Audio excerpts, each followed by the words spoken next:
Chapter 24, Fangs. The world had become a gray, misty tunnel for Goldplate, afforded depth solely from the echoes of caravan ponies trotting ahead and behind him. He trudged along, his eyes glued to the mulch and muddled earth passing below. Every now and then, Full Trot's voice would shout, and he and several other stallions would bark back in answer. With every pony accounted for, the group proceeded to pierce the hazy forest, undaunted by the solemn shadows encompassing them more and more eerily. When Rainbow Dash's wings fluttered above Goldplate, they positively gave him a start. How come you've always got your head hanging low? Rainbow Dash asked. Goldplate caught his breath, groaned, and spoke in a cracking voice. Because if I lift it up too high, I might smack my nose into a branch on account of this fog. No, I don't mean just here. Rainbow Dash briefly touched down and trotted alongside him. As long as I've been flying around you guys, you're always looking down in the bridle. Goldplate glared at her. You've only been hanging out with us for a day, Rainbow smirked. If there's anything I've learned about Earth ponies, whatever you see them doing for a day pretty much sums up what they do their whole lives. You do realize that sounds horribly prejudiced, Goldplate grumbled. There you go again! There I go again doing what? You just don't talk like the other ponies, Rainbow said, stifling a yawn as her wings flicked lonesomely at the misty air. They're all grunting and insulting each other. You on the other hoof kind of sound like a bookworm. Where in the hay did you get that idea? Experience.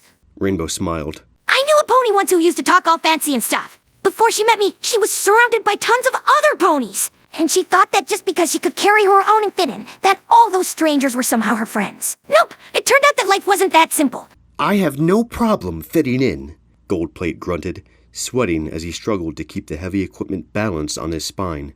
The air above them parted as their warm breaths briefly broke the fog. If you should be worried about any pony making friends, it's you. Oh, really? Rainbow Dash remarked, looking humored. You're the only girl here, Goldplate said. He cleared his throat and added, When was the last time you were hanging out with so many stallions instead of mares? Rainbow Dash hovered, scratching her chin in thought. Well? I'm trying to remember the last time I threw up.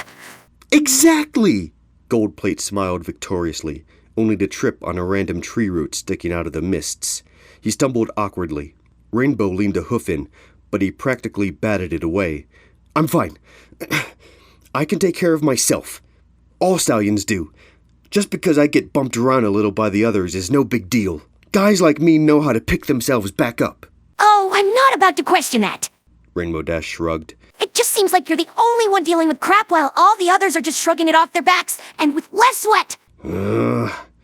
Goldplate's face grew red. Hey, chillax. I'm only shooting the breeze. Forests are boring, especially forests that you can't see in. I'm just tired of every pony treating me like I'm a little foal, Goldplate muttered, his eyes once again sweeping the ground. This is exactly what I want to be doing in my life. Oh, really? Yeah, really. Goldplate's nostrils flared. I grew up with every pony around me telling me to do things that I didn't want to do. I didn't want them to boss me around. I don't care if the other stallions think I don't belong here with this caravan. I've got something to prove. After all, what matters in the end is that I'm loyal to myself. Even a crazy Pegasus like you would agree with that. Rainbow Dash said nothing. Well?